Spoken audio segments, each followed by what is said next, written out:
G'day, I'm Scott. Welcome to my first episode of my Supercoach channel here on YouTube.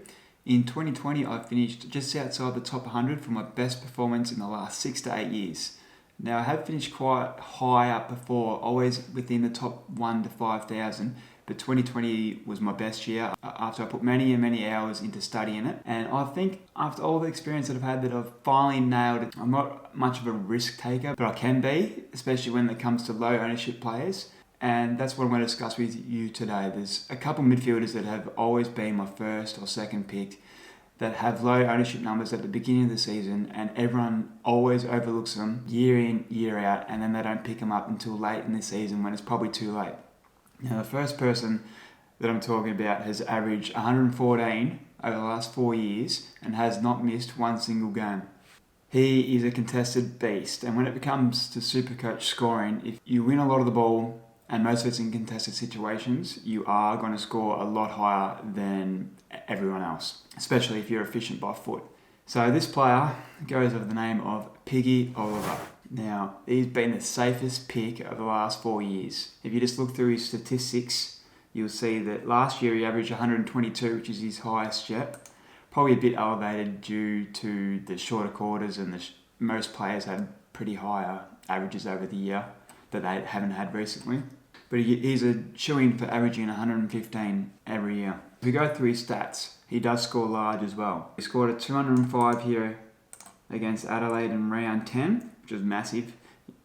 And then he's had scores of 130, 137s, 121, 127, 136. And he does that at a consistent basis. Even back in 2019, he had 141, he had 175, more 140s there.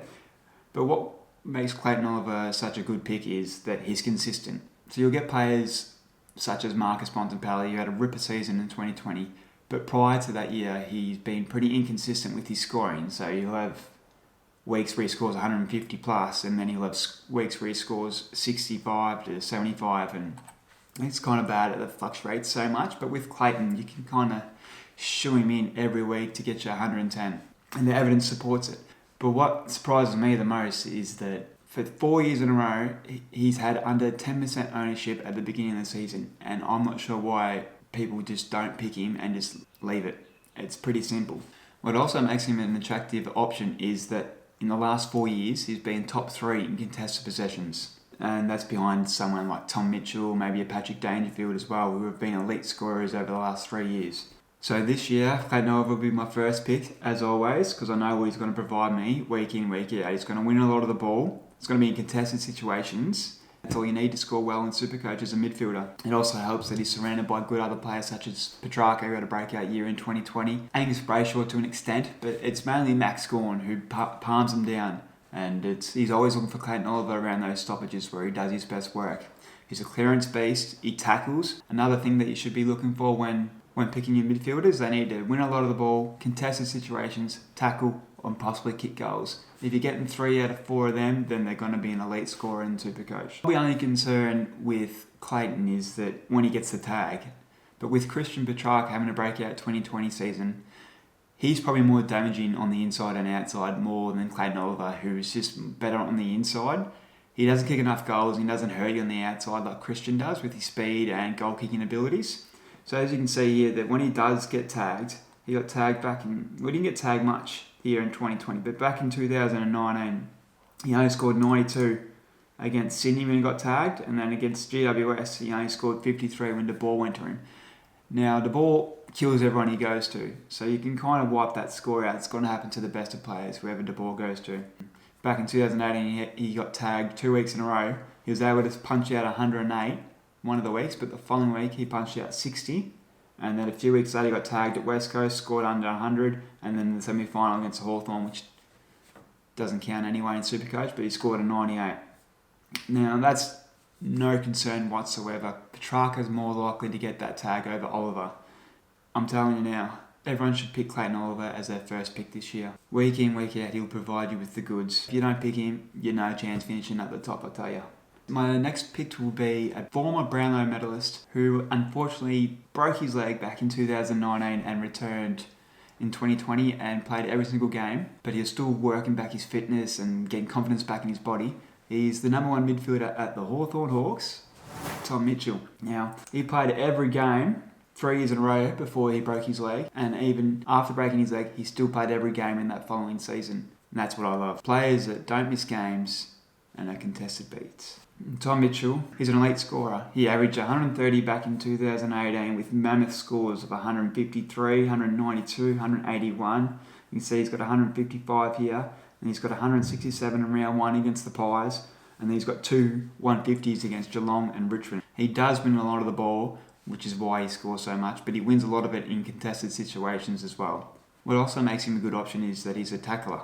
He's averaged a lot of tackles over his career. He averaged 7 in 2017, he averaged 6 in 2019, and last year he only averaged a 4, but he's probably getting a bit of confidence back in that body. And he even had some big scores last year. Even though they weren't consistently big, he did showcase he has that scoring ability when playing. He had 143 here against the Roo Boys back in round 4, and then his next best was 164, which is his highest of the season, round 9 against the Blues. And then he had a pretty strong finish towards the end of the year there, where he got 130 and 132 twice, and then he got 122 here, you can see. So we can look for him to improve further in 2021. He's going to be fitter, stronger, more confidence in the body, and he's still the number one midfielder at the Hawthorn.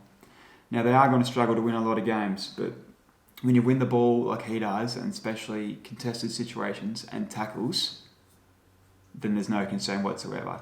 And he's quite durable as well. Even though he broke his leg, he's still one of the most injury-free players you can choose from. I would like for him to score more goals throughout the year. Like, he scored 12 goals back in 2018. He only kicked 2 goals in 2020. So that's something that he can add to his game. It's a bit like Jack Macrae in a way. He wins a lot of the ball inside and out, tackles, just doesn't kick enough goals, but that's alright that he doesn't do that anyway, because he's still going to score well with all his other key attributes of his game. Alright, the next midfielder on the list is from the Essendon Bombers. I've only had him once in the last 4 or 5 years. I feel like he burns me, and probably burns a lot of other super coaches throughout the year as well, but he's only missed 2 games in 5 years, and over 4 to 5 years he averages 108.5 or something like that. So if you're averaging 110 as a super coach midfielder, you're up there with probably the top 10 to 15, if not higher, depending on who has brilliant years. But this year, I think I'm going to take the risk on him. He wins a lot of the ball, he uses it well by foot, and he does tackle. He goes under the name of Zach Merrett. Now, he's coming into his prime at 25 years of age. He is surrounded by Dylan Shiel and Andy McGrath, who I think Andy McGrath is due to break out even further. And Dylan Shiel also, he doesn't use it that well by foot, so I think Zach Merrett's a more damaging player, and he'll be the number one midfielder still at Essendon for the 4th year in a row, whatever it is. So last year we can see he finished off extremely strongly here. He had 119, a 137, a 97, a 143, a 145, and a couple 120s. Low 120s and 108 there to finish it off, averaging 116. So that's pretty good from Zach. As you can see, the year before, he averaged 106. And the year before that, he only averaged 108. I think that might have been the year I had them. But he did have a 17 in round 1, so that would change his score up a bit. What concerns me the most with Merrett is he drifts in and out of games. And some games he scores extremely high, a bit like the Bont. And then other games he's quite low. So you can see he's got a 67 here back in 2019, we'll say. But he's got a 59 as well and a 78 there as well. And if you look at 2020, which is probably a more accurate representation of what he's going to be like in 2021, I believe.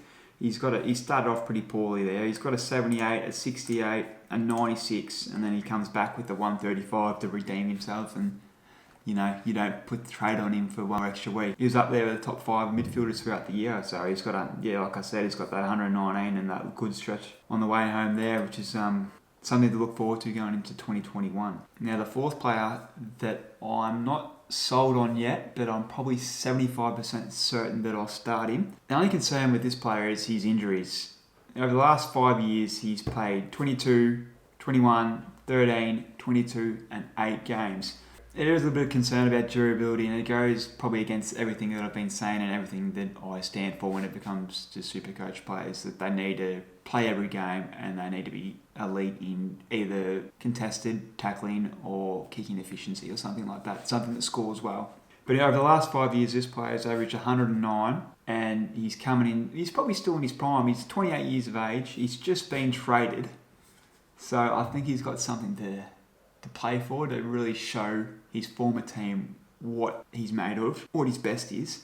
Over the last few years, we have seen the best of this player, but I still think there's room for improvement, especially if he picks up a few of his deficiencies that he's quite poor on, one of them being efficiency by foot. And he goes with the name of Adam Treloar. So starting at the Dogs this year, he's going to be surrounded by some good players of Bontempelli, McRae, Bailey Smith's coming through. Dunkley, we don't know where Dunkley's going to play in 2021. Is he going to play the second ruck role again, or is he going to play more midfield minutes? What makes Treloar so appealing is he's an inside midfielder with pace. Now, Bontempelli probably does his best work on the outside with his efficiency by foot. He can kick both sides of the body as well. McRae, also, he doesn't have that speed, McRae, so he can't really accelerate from a contest, so he's better used as a wingman, but can play inside and does win contested balls. So he's kind of like an all-rounder. But with Treloar, he's basically an inside midfielder. He wins a lot of his possessions in tight and by hand as well.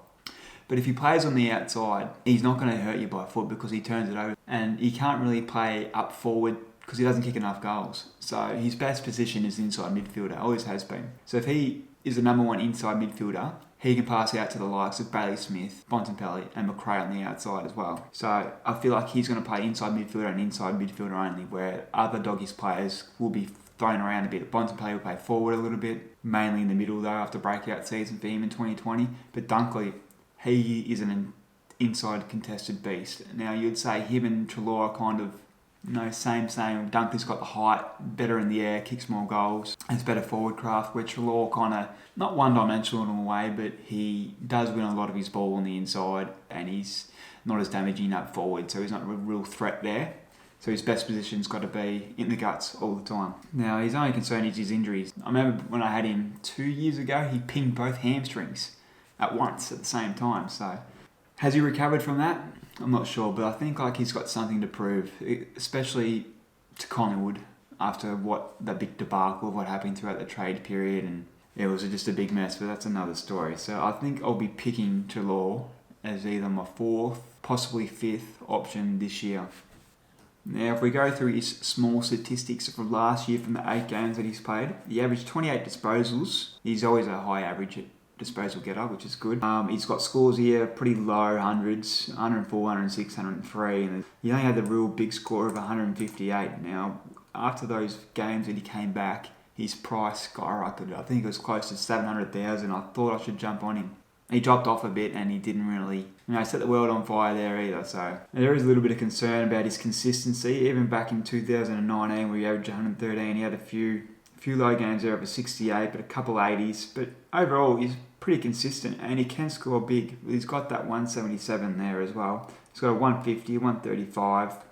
Yeah, that's because he's a high possession getter. So if he wins a lot of the ball, he is going to score well. But as you can see, he's only kicked the 10 goals in 2019. He kicked the 1 goal in 8 games in 2020. So, and then you kick 11 goals in 2018. So you do want him to hit the scoreboard a bit more. And whether he can do that or not, I don't think it really matters. He's going to win a lot of possessions and they're going to be contested. So he is a safe bet when you think of it like that. But just durability and his injury concerns, question marks over that a little bit. But I think Treloar will be under 10% ownership going into the year.